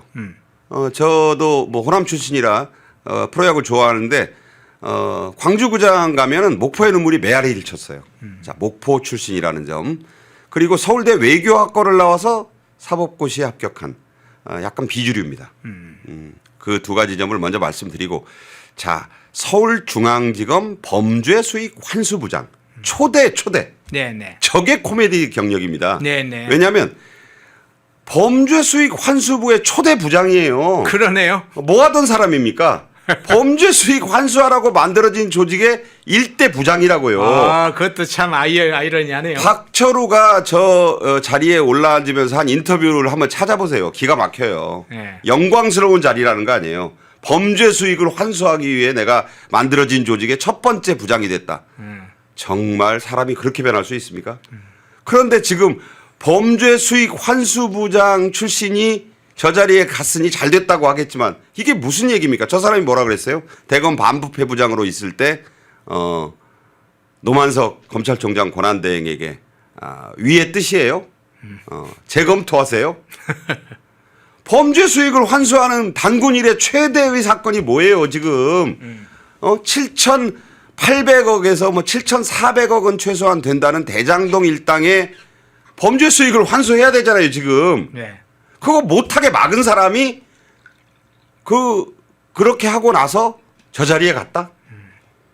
단군 일의 검찰 최대의 코미디라고 봅니다. 저게 저 경력이 참 재밌고요. 네. 그 뒤에 뭐 그 범죄 수익 환수부장 한다는 이유로 중앙지검 2차장 거쳐 대검 반부패부장을 갔어요. 네. 아니 반부패부장, 중앙지검 범죄 수익 환수부장 경력이 무색하지 않습니까? 법무부 대변인 괄호 열고 추미애 쉼표 박범계 두 법무부 장관의 입이었어요. 어떤 사람인지 딱 답이 나오잖아요. 저 몇 줄에 다 담겨 있는 사람이다. 그런데 지금 그런 입장에서 대한민국 최고의 검찰청인 서울중앙지검의 새 수장을 저 사람이 간다?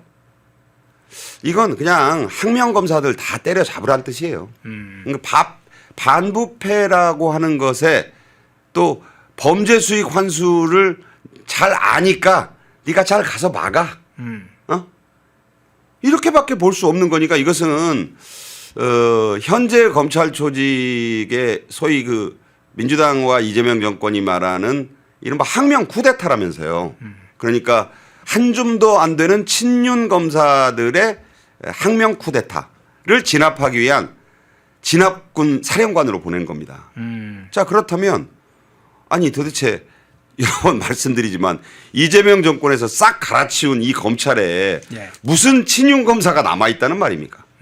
그 자체가 말이 안 되는 것이고 숫자로도 25명의 검사장 가운데 16명이 이재명 정권에서 승진한 사람들이고 그나마 이번에 송강인이 또 그 박재혁 검사장이 다 옷 벗었잖아요. 예. 그 자리에 과거 윤 정부에서 물 먹었던 사람들이 속속 다 진입했잖아요. 이제 완전히 물갈이도 끝나가는 입장이에요.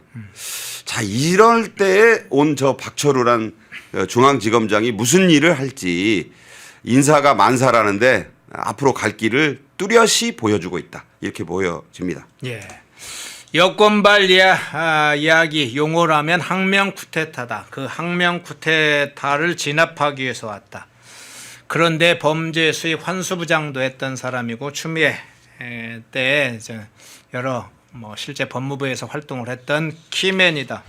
범죄 수익 관련해서 이 숨기는 대장동 항소 포기의 키맨이면서 항소 포기 범죄를 덮기 위한 일종의 범죄 은닉 인사 조치다 이런 평가도 있는데 최근에 이제 김민석이 주도하면서 공무원 사찰 문제를 하고 있잖아요. 그래서 공무원 내부가 좀 술렁이고 있는데 그리고 뭐 국민들의 비난도 상당히 원성도 높고요. 이제 그 상황이 되자 이재명이 나서면서 신상필벌이라는 어떤 공무원의 마치 기준처럼 이야기를 했지 않습니까? 그런데 이 박철우 지검장, 서울주검장 임명이 이재명이 말한 신상필벌, 이걸 뚜렷하게 보여주는 그런 명징하게 보여주는 그런 상징적 조치입니까? 자, 보세요. 대통령실 정책실장 김용범이 네. 18일 날 김은혜 의원하고 국회 운영위에서 고성을 지르면서 항의해가지고 네. 자기 편이 5번, 6번 말렸잖아요. 옆에 있는 우상호 정무수석이 말리고 앞에 있던 김병기는 운영위원장은 거의 뭐 야하듯이 나중에 이제 처음에 정책실장님 2번 그러다가 나중에는 님을 딱 대고 정책실장 그렇게 부르잖아요. 예. 여기가 당신 항의하는 곳이야? 그러니까 조그맣게 송구합니다. 이랬잖아요. 그리고 나서 또 끝나고 나서 뭐 어쨌든 이렇게 했는데 바로 다음 날 어디로 나갔습니까? 김용범이 김어준 방송에 나갔어요. 그렇죠. 아까 뭐 우리 허앵커도 잘 얘기하셨지만 김어준 방송에 나가가지고 트럼프를 깠습니다. 아니 미국 대통령이 무슨 마스가 조선소의 필리 조선소 상황을 잘 모르고 한다? 아니 듣기에 따라서는 이거 매기는 거예요. 어떻게 이런 얘기를 합니까? 이거 다 보고됐을 거예요. 아니 지금 협상이 안 끝났다고요. 관보에 아직 안 올라갔어요. 그런데 정책실장이 저런 얘기를 한다? 그래서 지금 계속 나오는 얘기가 김용범이 지금 내년 6월 지방선거에 전남지사 나가려고 전남 무안 사람이에요. 자꾸 제가 전남 얘기를 자꾸 하게 되는데 그러다 보니까 그런 얘기를 한 거 아니냐. 그 앞서서 초안을 보니까 을사늑약을 생각했다. 아니 미국에서도 을사늑약 다 알아요. 그때 대통령이 그 유명한 테디 루즈벨트입니다. 아니 가스라테프트 미리약 뭐 다 국사 시간에 배웠잖아요. 아니 거기에다 비유를 해? 이건 이런 얘기를 김용범이 하면 안 되는데 자 김어준 방송에 나가가지고 그런 식으로 얘기를 하면 협상판을 뒤엎자는 얘기인데 좋아할 사람들은 따로 있겠죠. 아 잘했어 누가 좋아하겠습니까? 김어준 방송은 오늘 뭐 저명한 컬럼니스트가 그랬어요. 지금 이 나라는 그냥 자기 편을 위해서만 방송을 하는 나라가 됐다. 뭐 여러 개 볼 거 없다. 진상을 알고 싶으면 우파는 우파 유튜브 하나 보면 되고 좌파는 좌파 유튜브 하나 보면 되는 것이지 소위 편파 방송의 나라가 됐다 이 나라는. 공정 방송이 없어요. 균형 있게 다룬다는 말은 좋지만 그냥 진상을 보도하지 않습니다. 그런 그 개탄을 하는 걸 봤는데 네. 어쨌든 김용범이 그런 자리에 나가서 그런 말을 딱 했다는 것 자체가 이거 대단히 지금 부적절하다. 아니 이 계급장 떼고 전남지사 후보로 나갈 거면 그래도 되는데 아직 대통령실 정책실장의 위치에 있잖아요.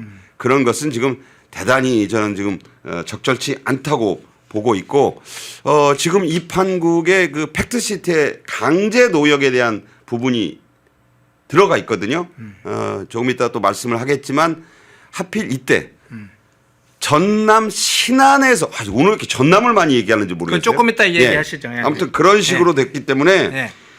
이건 지금 상당히 심각한 상황이 왔다. 그래서 팩트시트에 지금 잉크가 아직 안 말랐는데 네네. 지금 앞으로 가야 될 길이 뭔데 정책실장이 저렇게 나서서 판을 깨는 얘기를 하고 있다는 것은 대단히 나라 입장에서 국익이 걱정된다는 말씀을 드립니다. 예. 박철우 서울중앙지검장 임명과 관련된 둘러싼 문제 좀 짧게 살펴봤고요. 지금 막 이야기가 나온 신안 염전 노예 문제를 한번 좀 다뤄보겠습니다. 미 대사관에서 실태 조사를 했다고 하죠. 긴급하게 실태 조사를 했는데 왜 주한 미 대사관이 나서는 일이 벌어졌는지 그걸 한번 좀 다뤄보겠습니다. 지금 전남 신안에서 발생한 지적장애인 노동 착취 사건 뭐 일명 이제 염전 노예 사건으로 우리가 통상적으로 이야기를 하는데 이 사건에 대한 진상 조사를 미 대사관이 했어요. 뭐 다른 데가 했다면 우리가 놀랄 일은 아니죠. 자, 신안 염전 노예 사건은 인권 침해 문제가 여러 문제 발생했습니다. 여기다가 여러 가지 폭력, 뭐 임금 이런 관련해서 형사적인 문제, 수사 문제까지도 발생했는데 피해자에 대한 구조가 됐느냐, 격리 조치가 제대로 됐느냐 이 문제가 그 후에도 있었어요. 자, 미 대사관 관계자들이 피해자 변호인과 장애인 단체와 면담을 했고 그 자세한 내용을 본국 미국에 보고했다. 거기까지 다 확인이 됐습니다. 미 대사관이 직접 이 신안의 이 염전 노예 사건이라 불린 사건에 대한 긴급 실태 조사를 했다. 어떤 차원에서 해석을 해야 됩니까? 그러니까 앞서 말씀하신 그 이재명이 말한 신상필벌. 예. 다시 한번 짧게 설명을 보충해서 드리자면 신상필벌은 맞아요. 근데 그 신상필벌은 우리 편의 입장에만 서 있는 말이다. 그러니까 우리 편에서 잘한 것은 상을 주고 못한 건 벌을 주겠다.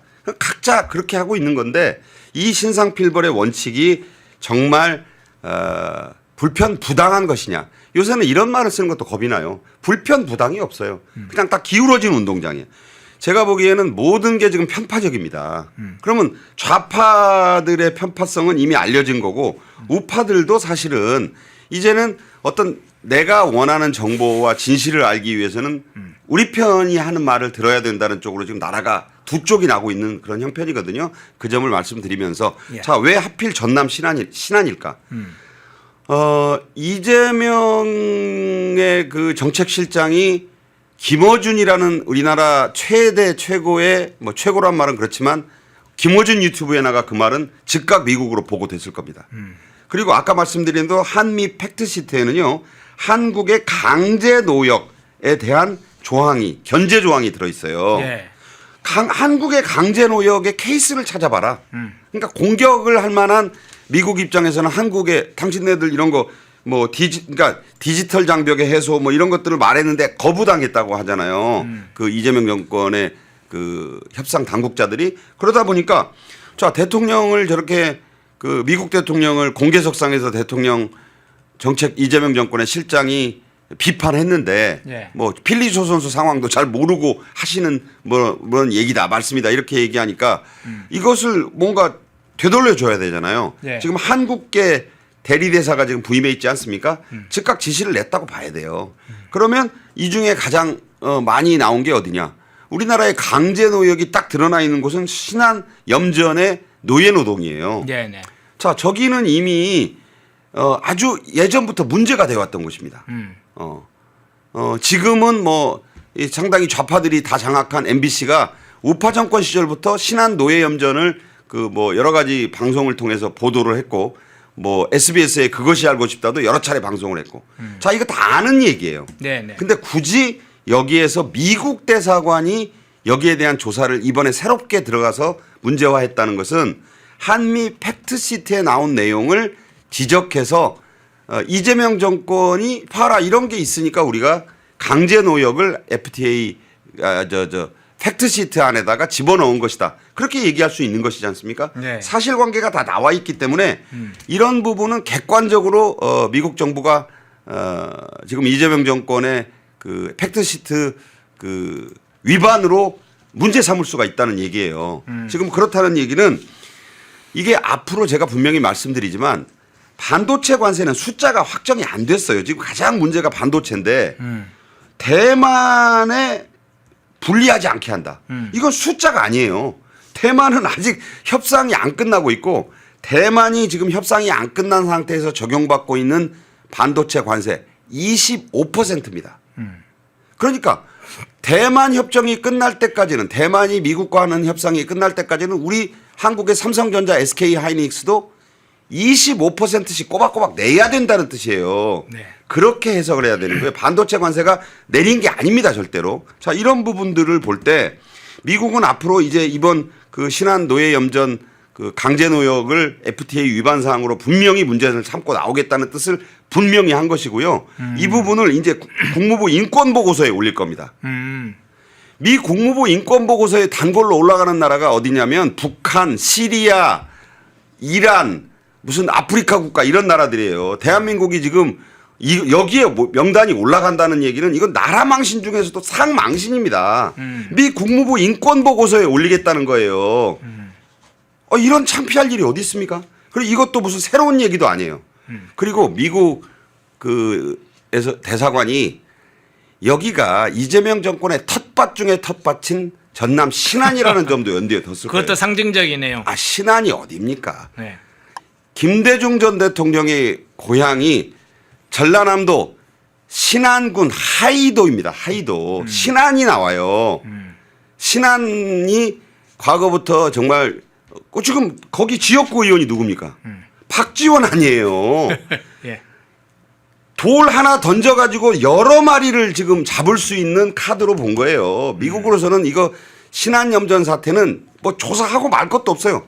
십수년간 축적된 자료가 엄청나기 때문에 그냥 그 보고서만 가지고도 올리면 이거 미 국무부 인권침해 보고서에 바로 실릴 수 있는 사안이다. 이것도 국가적인 대단히 망신스러운 일이고요. 예. 이거 책을 잡히면 한미 지금 팩트시트에 아주 불리하게 작용할 수 있는 우리가 인권침해국으로 리스트에 수단이나 북한하고 지금 같이 올라가게 생긴 것 아닙니까? 정말 저는 얼굴이 뜨겁습니다. 예, 네티즌의 반응도 한번 살펴보겠습니다. 실제로 이제 국내에서 국제단체나 인권단체가 한국의 인권 관련된 부분에 조사한 사례가 처음인 건 아니죠. 그런데 그러면 그 대상자는 누구였냐면 탈북자의 경우는 인권조사를 한 적이 있죠. 국내에 들어와 있는 탈북자 또는 외국인 망명자, 뭐 중국이라든가 뭐 다른 나라들 중에 외국인 망명자의 경우에는 유엔 여기에 이제 서울에 유엔 인권사무소 같은 게 있죠. 그런 데서 이 탈북자나 관련 망명자들을 조사한 사례가 있는데 지금 말씀하신 것처럼 신안 이 염전 노예 염전 사태와 같은 긴급 조사는 최초이고 처음이고 그래서 정말 충격적인데 네티즌이 어떻게 반응하느냐? 한국 정부가 할 일을 왜 미국이 하느냐? 당연히 이제 나라 망신이란 비판이 쇄도하고 있고요. 네티즌들이 오히려 미국에 고맙다. 이걸 좋아해야 할지 싫어야 할지 뭐 21세기가 노예가 뭐냐? 미국 응원한다. 한국 부끄럽다. 뭐 이런 반응이 나오고 있어요. 물론 일부 비판적인 의견이 적게는 나오고 있습니다. 왜 다른 나라 내정 간섭하냐 이렇게 미국을 비판하는 것도 나오고 있는데 앞서 이제 지금 나라 망신 이야기도 했는데 뭐 이거 내정 간섭이라고 하는 뭐 의견도 일부는 있습니다. 그럼 네티즌의 반응은 좀 어떤 차원에서 평가를 해야 될까요? 지금 말씀하신 대로 뭐 이 국무부 인권 보고서가 매년 나오잖아요. 예. 인권 매매 실태 보고서예요. 예, 제목부터가 이게 2022년에서 우리나라가 처음으로 2등급으로 강등이 됐어요. 자, 그런데 이번에 미국 대사관을 통해서 자료 수집을 해서 보냈다는 것은 3등급 강등이 지금 눈앞에 닥친 것이다. 2등급하고 상등급은 또 말이 달라요. 네. 여러분들이 흔히 말씀하시는 싼마이예요. 싼마이. 네네. 제가 말씀드리죠. 싼마이가 싸서 싼마이가 아니고 3페이지다. 그 일본의 그 무슨 연극이나 이 대본에 페이지가 있어요. 1페이지는 주연, 2페이지는 조연, 3페이지는 지나가는 사람 ABC예요. 그래서 3페이지를 일본말 싼, 그다음에 매를 마이. 그래서 싼마이라고 그러는 거예요. 우리 한국이 이번 저 신안염전 강제 노역 때문에 미국 국무부 인권 침해 매매 실태 보고서에 싼마이가 된다는 거예요. 이거보다 더 창피한 일이 어디 있습니까? 그렇게 미국이 지금 한국을 이재명 정권을 공개 리스트에 올려서 망신을 주겠다는 것이고 그것을 빌미로 한미 팩트시트의 마무리 국면에서 분명히 대가를 요구할 것이다.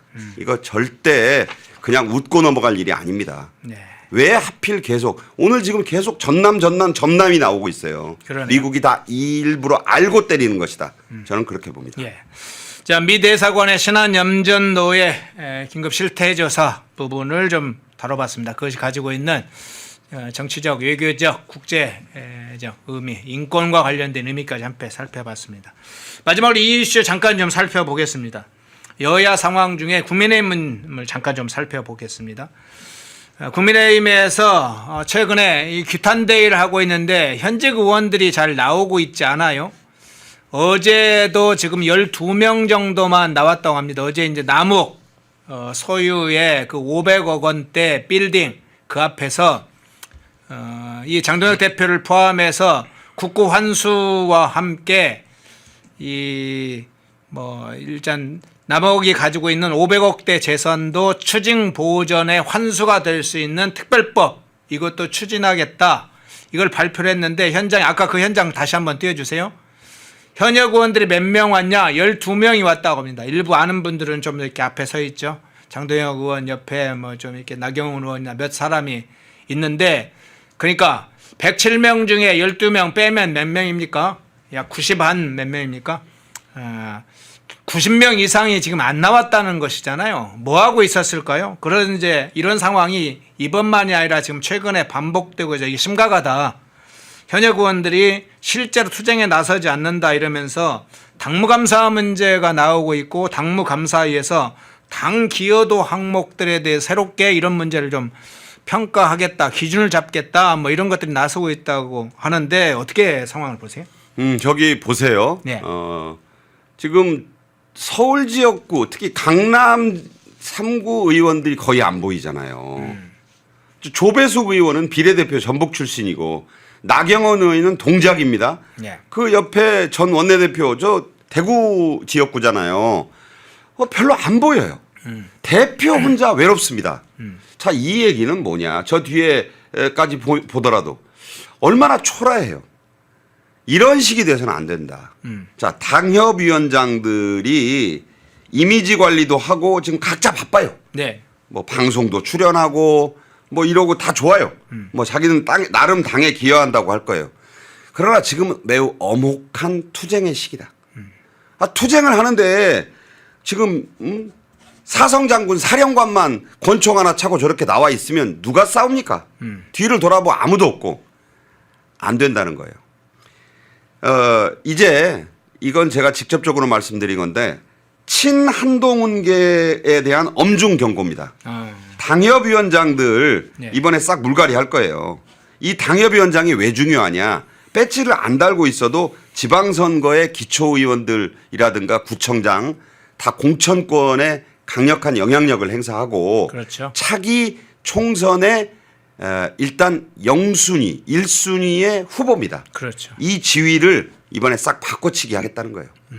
좀 심하게 말하자면 투쟁 현장에 나오지 않고 뒤에서 내부 총질하는 친한동훈계를 비롯해서 그 왔다 갔다 하는 사람들 그리고 말로만 뭐 입벌구라 그러잖아요. 네네. 말로만 하면서 실제로 이 장동혁 대표와 함께 싸우지 않는 사람들을 향해서는 이제 당협위원장 자리 내놓고 그냥 유튜버 해라.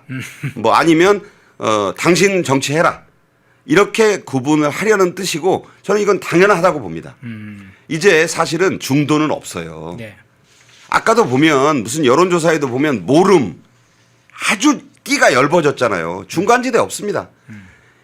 싸울 것이냐 안 싸울 것이냐 그리고 그것은 현장에서의 출석 여부는 대단히 중요하다. 지금 저는 그 중요한 사례로 김종혁 전 최고위원 사례를 지금 말씀하는 분들이 많은데요. 예.